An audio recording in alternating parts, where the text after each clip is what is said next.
Assalamualaikum warahmatullahi wabarakatuh. Alhamdulillahi rabbil alamin, wassalatu wassalamu ala asyrafil anbiya'i wal mursalin wa ala alihi wa sahbihi ajma'in. Rabbi shrah li sadri wa yassir li amri wahlul 'uqdatam min lisani yafqahu qawli. Allahumma dzakkirni ma unsitu minal Qur'anil Karim wa ma nasitu minal ahadits nabawiyyah wa 'allimni ma jahiltu minhuma ya dzal jalali wal ikram. Amma ba'd. Tuan Imam, ahli-ahli jawatan kuasa, tuan-tuan, puan-puan sidang jemaah yang dikasihi sekalian, alhamdulillah, syukur yang tidak teringginya kita panjatkan kehadrat Allah Subhanahu Wa Taala di atas limpah kurnia nikmat yang terlalu banyak yang dianugerahkan kepada kita. Selawat dan salam ke atas junjungan besar Nabi Muhammad sallallahu alaihi wasallam, ahli keluarga baginda, para sahabat serta orang-orang yang mengikuti mereka sehinggalah ke hari kiamat. Tuan-tuan, puan-puan sidang jemaah yang dikasihi sekalian, jadi pada malam ini kita sambung lagi kuliah kita memperkatakan tentang al-fiqhu fil ilmi. Istilah oleh al-Imam Hanafi rahimahullah taala, beliau menyebut al-fiqhu fil ilmi. Al-fiqhu fid din dikenali sebagai al-fiqhul akbar, fiqh yang terbesar yang telah kita sentuh hari itu, dan pada kali ini kita sentuh pula al-fiqhu fil ilmi, iaitu fiqh, hukum hakam fiqh yang menyentuh tentang syarat rukun sah batal ibadat. Dan pada malam ini insya-Allah kita perkatakan tentang taharah. Dan di dalam Al-Quranul Karim Allah Subhanahu Wa Taala menyebut 7 ciri orang-orang mukmin yang berjaya. 7 ciri dalam surah Al-Mu'minun. Ciri yang pertama dan ciri yang ketujuh mengenai sembahyang. Yang pertama, orang-orang yang khusyuk dalam sembahyang, dan yang ketujuhnya ialah orang-orang yang menjaga sembahyang. Menjaga sembahyang ni tuan-tuan dan puan-puan, dalam kena jaga 3 aspeknya. Yang pertama, tata cara. Tata cara ni ada 2. Tata cara bersuci, taharahnya, mandi wajib dan berwuduk, beristinja dan bertayamum. Yang kedua, kita kena jaga rukun, syarat dan rukun, sah dan batalnya. Kita kena jaga sembahyang itu. Jadinya kita berada di mana nasi? Berada di bab taharah. Itu. Baik, yang kedua kita kena jaga dari sudut waktunya. Jangan lebih waktu. Kita digalakkan sembahyang awal-awal waktu sebagai sebaik-baik ibadat. Sebaik-baik amalan sembahyang di awal waktu. Sebaik-baik ibadat ialah sembahyang. Dan yang ketiganya, kita kena jaga tempat. Tempat kita kena suci, bersih. Kadang-kadang boleh kita tunaikan di tempat mana sembahyang itu diseru. Dipanggil sunanul huda. Tempat di mana sembahyang itu diseru. Hayya 'alas salah, marilah sembahyang. Hayya 'alal falah, marilah menuju kejayaan. Kalau kita nak berjaya tuan-tuan dan puan-puan, ini kita kena jaga. Kalau tidak pun nanti, kalau tak betul caranya, cara taharah, maka diancam oleh Nabi sallallahu alaihi wasallam, wailul lil a'qabi minan nar, neraka wail bagi tumit-tumit. Tumit-tumit yang macam mana? Tumit-tumit yang tak kena air waktu kita berwuduk, waktu kita bertaharah. Diancam oleh Nabi sallallahu alaihi wasallam dengan neraka wail. Ini orang semayang ni. Kemudian yang kedua, kalau kita tidak jaga masa, maka Allah Subhanahu Wa Taala ancam dengan neraka wail juga. Fawailul lil musallin alladzina hum an salatihim sahun. Sahun di sini ialah orang-orang yang lalai dari sudut masanya.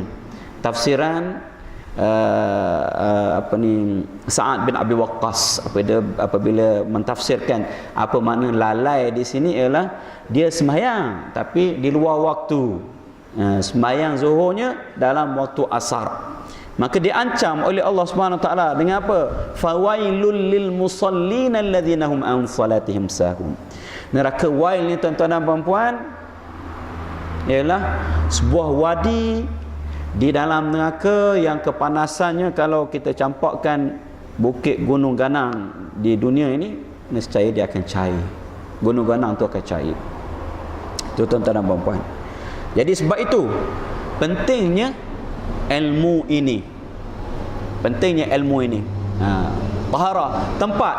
Kadang-kadang di banyak masjid saya lihat dari segi taharah tak berapa nak clear. Kenapa? Tandasnya bersekali dengan tempat wuduk. Keluar tandas terus ke tempat wuduk. Selipar tidak disediakan, ataupun hanya sepasang dua pasang saja. Yang mari itu beratus-ratus orang, beribu kaki sebenarnya, kaki bukan beribu panjang, kaki itu beribu-ribu kaki yang pijak di situ. Baik, kena jaga hak tu. Kalau tidak pun nanti Allah kesiannya lah. Kita semayang tunggang-tunggik, hitam-hitam dai semayang, tapi buka-buka amalan kita esok kosong semayang kita gimana weh? Tak lulus dari sudut mana? Taharah tak lulus, berat. Kalau tak lulus taharah ni tuan-tuan dan puan-puan, dalam kubur sangkut dah. Nabi SAW sebut, tanazzahu anil bauli fa inna ammata azabil qabri minhu. Hendaklah kamu bersih-bersih, bersuci betul-betul daripada apa? Kencing. Kerana amnya azab kubur itu daripadanya. Umum azab kubur itu maksudnya apa? Kebanyakan azab kubur mari daripada hak tu, taharah tak kena. Tak berdehamnya, mungkin tak menitis dengan betulnya, mungkin mereciknya, bersuci, beristinja, beristijmarnya tak betul. Jadi sangkut dalam kubur, sangkut tuan-tuan dan puan-puan. Hak yang selepas itu lebih teruk lagi. Jadinya kena ambil perhatian betul-betul bab taharah ni. Jadi kita baca bab taharah pada malam ini. Muka surat 17 di tengah-tengah tu saya kira. Wahid, Isnani, Salasa, Arba'ah, Khamsah, Sittah, Sab'ah, Thamaniyah, Tis'ah, Asyarah, Ahada Asyar, Isna Asyar, Salasata Asyar, Arba'ata Asyar, Khamsata Asyar. 14 dari atas. Situ tak Cikgu Nazri tak? Dan dalam kurungan bainal qausaini, in the bracket orang putih kata. Dan ni dan daripada mana ni? Bermula sunat wuduk di atas tu tuan-tuan dan puan-puan. 1 2 3 4 baris keempat. Bermula sunat wuduk. Maksudnya yang disunatkan kita buat waktu kita berwuduk ataupun ambil air sembahyang ataupun mengangkat hadas kecil. Boleh belakalah tu. Serupalah. Sunat artinya apa? Buat dapat pahala, tinggal tidak berdosa. Kedudukannya eloklah buat. Itu ta'arif sunat. Tak? Dan menyapu sekalian kepala.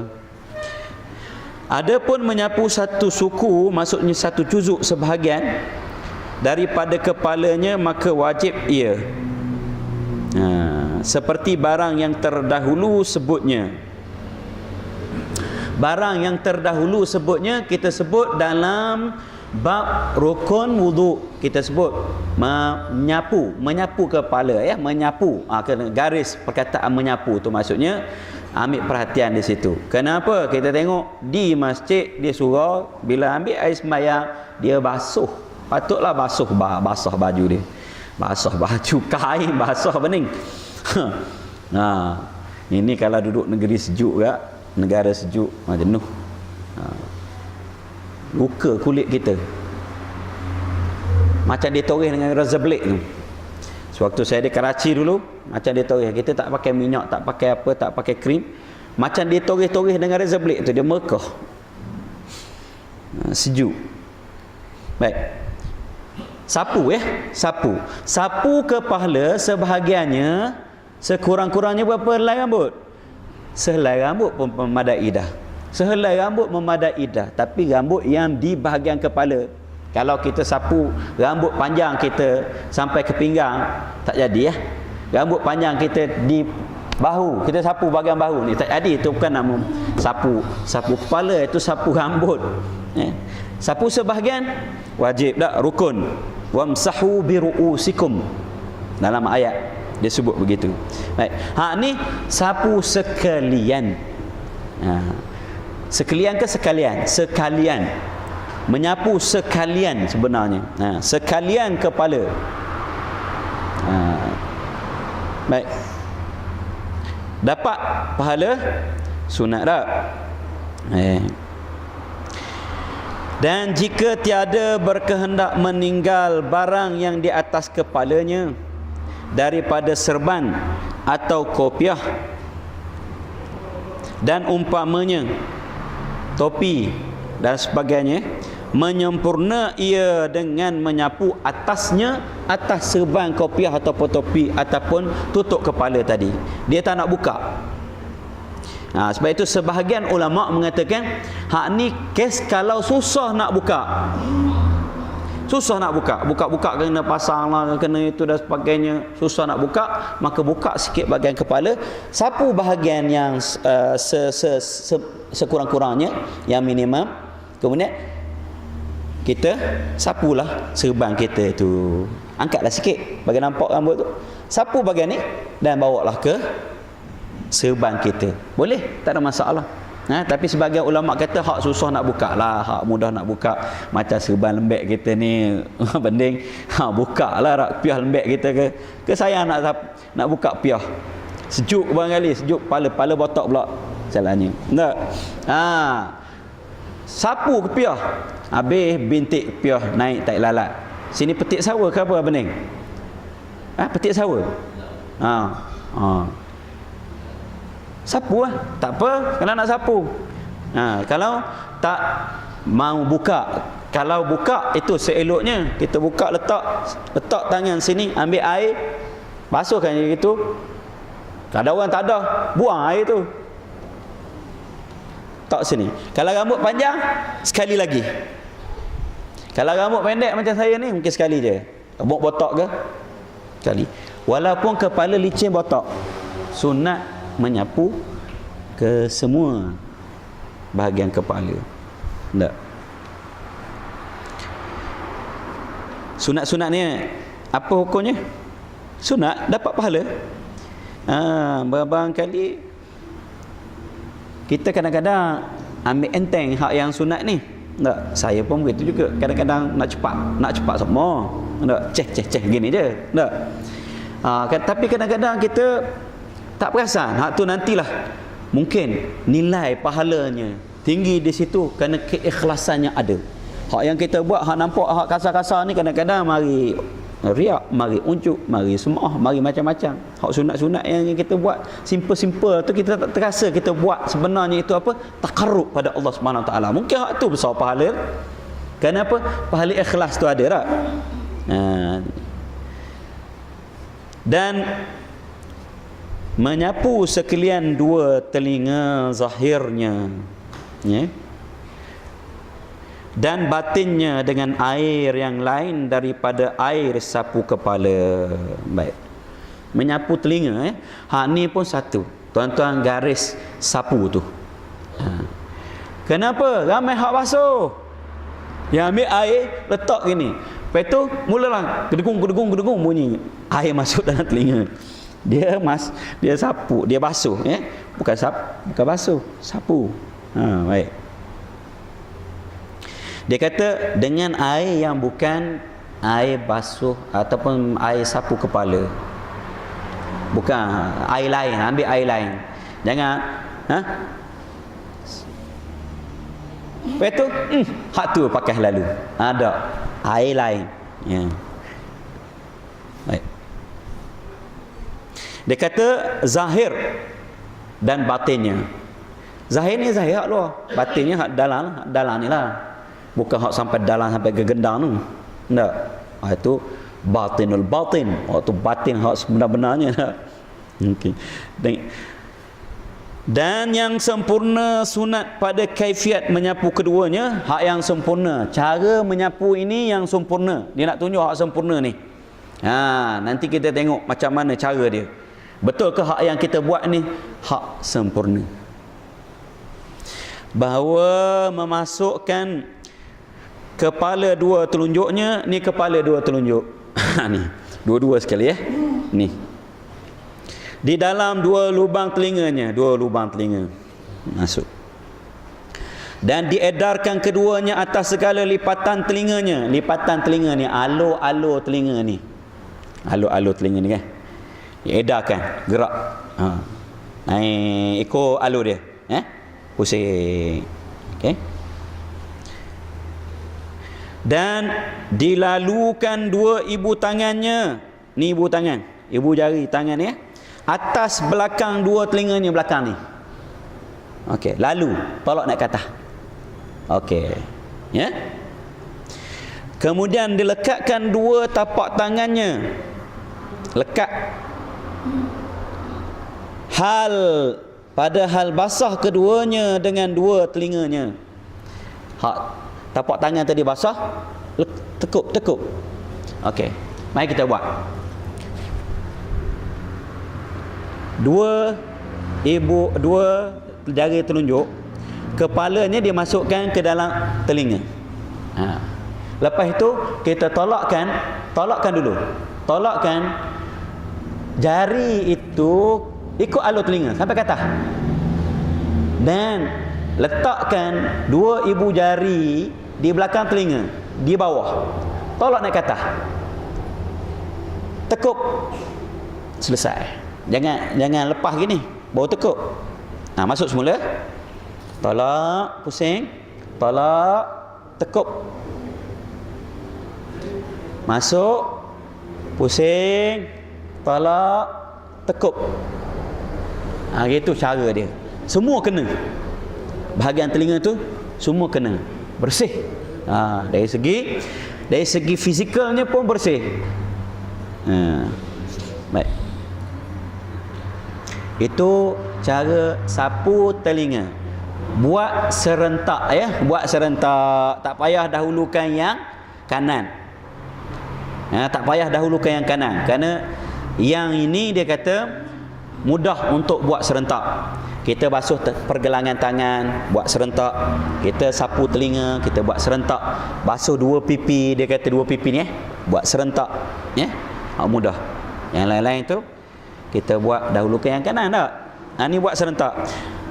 Ramainya gitulah. Tak ambil air tu.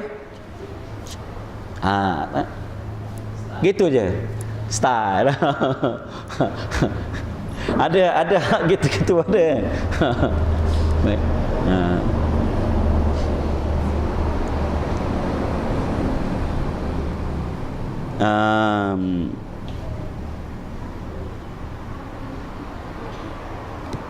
Mana pula balik sini.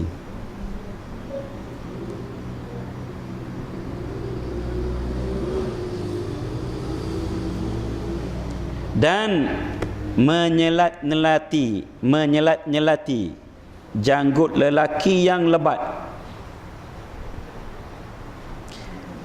Janggut kalau tak lebat wajib kena air ke batinnya, maksudnya sampai ke kulit dagu dia. Kalau tak lebat. Tak. Kalau lebat sunat. Kalau lebat ni, lebat orang Arab Pakistan ke mana, penuh dada ni. Janggut Nabi pun panjang sebenarnya, lebat. Kita jemput gini, kenalah ada banding. Kalau hak lebat tu tak upaya nak bagi kena tu kena pakai pipe bomber lah, mari nak berwuduk apa semua. Boleh tahan tadah janggut lah. Kata dia. Jadinya sunat menyelat dengan tangan dia. Nanti dia dengan jari-jari dia menyelati gini, masukkan jari dia ke celah-celah. Gitu. Dan dua tali tudungnya. Tuan-tuan ingat lagi tali tudung ni apa ni? Ni sideburn ni. Orang kampung saya panggil jambang. Sini kalau orang panggil jambang, dia tukar benda lain. Jadi dia tak panggil jambang, dia panggil sideburn sini. Bukan bauk. Orang Kedah bauk Cik Nazir tak? Bauk. Kampung saya panggil jambang. Sini kalau panggil jambang siap jadi benda lain. Tak? Jadi panggil sideburn sini. Ni tali tudung. Lebat kan jambang ni? Kalau lebat sunat. Kalau tak lebat macam kita ni nipis ni, wajib kena air pada kulit. Dia panggil batin, batin. Demikian lagi tiap-tiap bulu yang dipadakan dengan membasuh zahirnya. Hak lebat dipadakan, dia tak perlu kena pada batin dia, pada kulit hak dalam. Yang kena basuh ni janggut, maksudnya yang perlu kena air ke batin dia janggut lelaki yang nipis. Janggut perempuan khunsa, kalau ada janggut kena, wajib kena. Sebab itu kalau perempuan yang berjanggut maka kena cukur lah. Wajib dia cukur. Maksudnya hak lebat. Dan kalau tak lebat timbul fitnah dan sebagainya pun. Baik.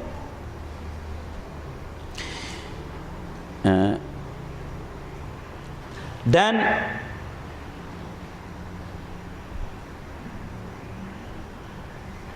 Adapun janggut lelaki yang jarang dan janggut perempuan, ni dia.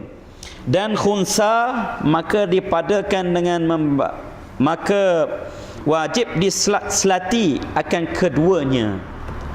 Kalau sekiranya janggut kita ni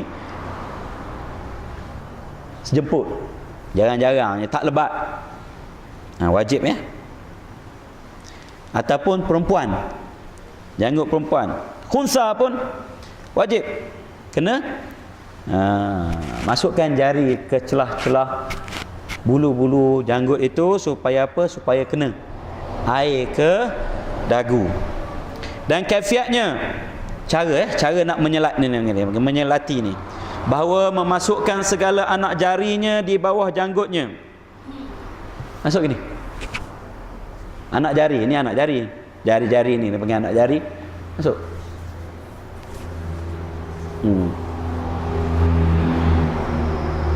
Macam kita sikat dengan jari. Dan yang afdalnya dengan anak jari tangan kanannya. Gunakan tangan kanan, hak tu yang afdal, yang terbaik. Afdal itu maksudnya yang terbaik.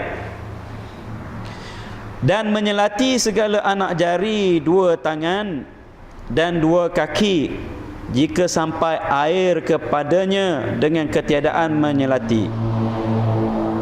Maka jika tiada sampai melainkan dengan dia, seperti segala anak jari yang sangat berdempet, sekira-kira tiada sampai air, nescaya wajib menyelati akan dia. Dia kata menyelati segala anak jari, dua tangan dan dua kaki. Kalau sampai air sunat. Kita punya jari jarang, kita punya jari kaki jarang. Biasanya tak, kadang-kadang kita malah juga nak tunduk, nak duduk dan sebagainya. Jadi kita buka air tu, kita pun ulur je kaki kita, goyang. Dan kita boleh jarangkan kaki kita tak? Buka. Tuan-tuan boleh buka tak jari kaki? Boleh? Saya boleh buka. Kita boleh jarangkan.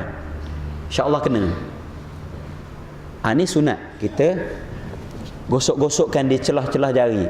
Tapi kalau berdempet, dia kata berdempet maksudnya rapat, dia tak boleh nak buka, dia tak boleh nak renggang gitu. Wajib kita masukkan jari-jari tangan kita ke celah-celah jari-jari kaki ataupun jari-jari tangan kita ni supaya apa? Supaya kena air. Itu maksud dia. Jadi biasanya boleh tak? Biasanya boleh kita gitu. Lepas itu dia kata masuk dalam bab sunat.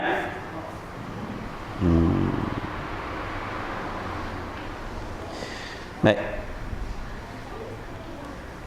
Dan jika tiada dapat menyelati kerana berlekat setengah dengan setengahnya,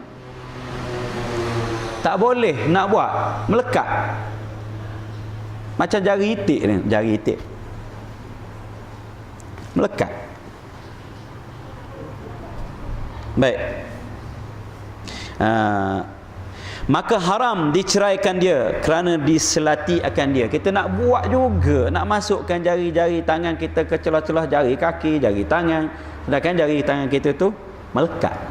Melekat, ada kulit, ada daging lah maksudnya. Maka apa hukumnya kita nak itu? Ambil pisau gigih, haram hukumnya. Haram hukumnya. Baik. Itu maksud dia. Dan kaifiat menyelati akan anak jari tangan, bahawa dijadikan anak jari tangan yang kanan pada celah anak jari yang kiri daripada sebelah belakangnya atau akasnya. Okey, dia kata jadikan anak jari tangan yang kanan. Okey tuan-tuan, anak-anak jari kanan, ya. Baik. Pada celah anak jari yang kiri, okey. Jari kiri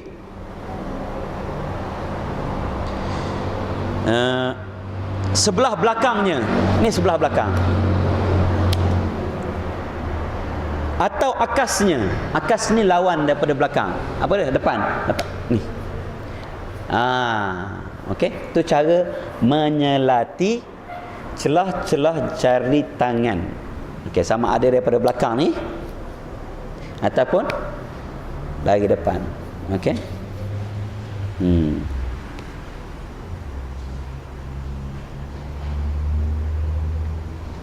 Buat dah kita ni. Buat tak? Tapi biasa tak buat. Gini je.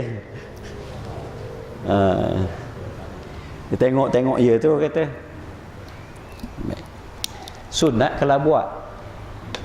Kalau kita yakin sampai air, sunat. Kalau kita tidak yakin sampai air, wajib jadinya. Ya, kita rasa tak sampai ni air ni, wajib buat. Takut-takut ada celah-celah tu tak kena air. Berat. Bismillahirrahmanirrahim.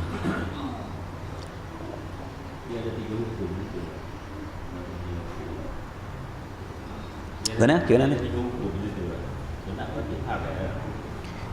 Sunat wajib haram berdasar pada keperluan kepada keadaan. Kalau perlu dibuat begitu supaya sampai air, maka sunat.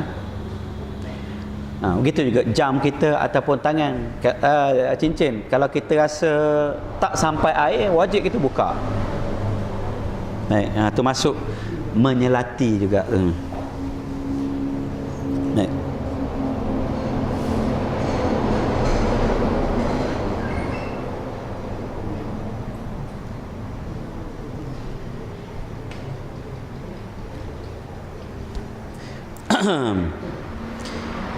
Baik, mana ni?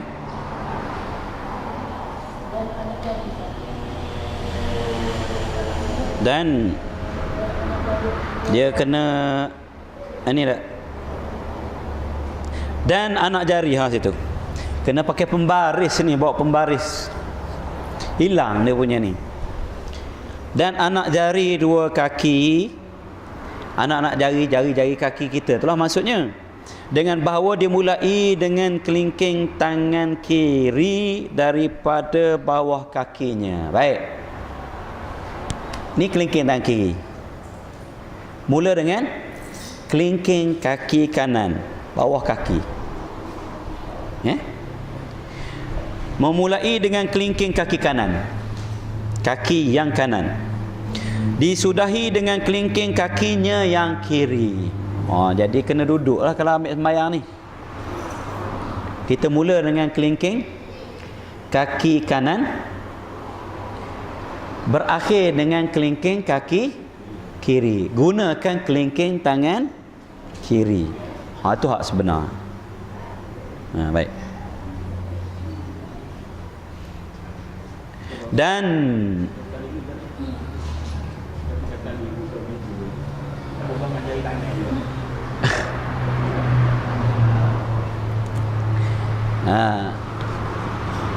dia guna kelingking kaki kiri daripada bawah.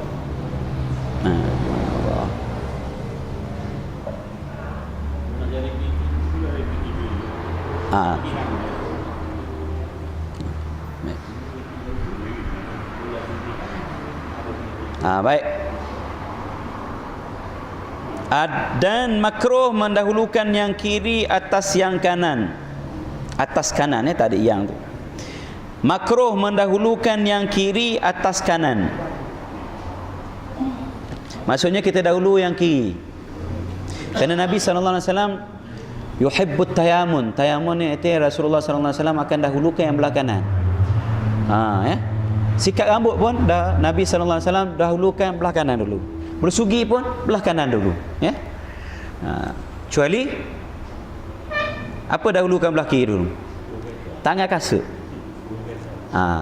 Turun kereta tu naik kereta. Tak. Kalau orang ikut betul-betul ni kena naik belah sana, tapi nampak kepelikan sikit.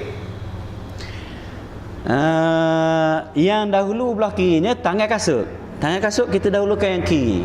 Kerana kanan itu lebih mulia dan dia lebih perlu dilindungi lebih lama. Maksudnya begitulah. Mendapat nikmat yang lebih lama. Okey. Jadi buka seluar pun, tangan seluar buka yang kiri dulu. Tangan kasut yang kiri dulu. Masuk tandas kiri dulu. Keluar masjid kiri dulu. Yang lain tu kanan belakang. Ya?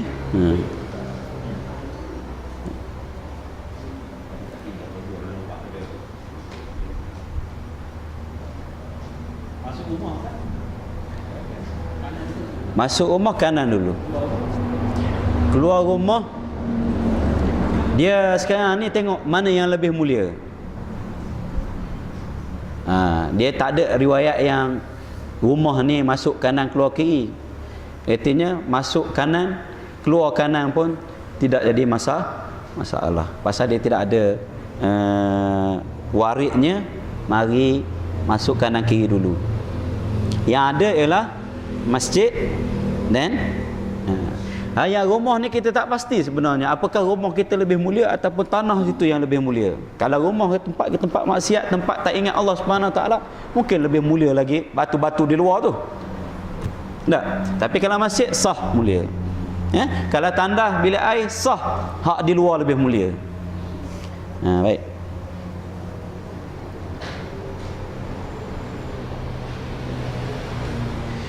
Demikian lagi jika dia basuh keduanya berserta dan jika mudah basuh keduanya berserta sekalipun. Begitu kalau tangan misalnya kita basuh mudah untuk kita basuh serentak, maka masih perlu didahulukan yang kanan. Kita katalah ambil wuduk dalam kolah, kita boleh celup selalu serentak. Tangan kita tu tetap lagi perlu didahulukan yang kanan, kecuali yang kita sebut tadilah. Telinga buat serentak.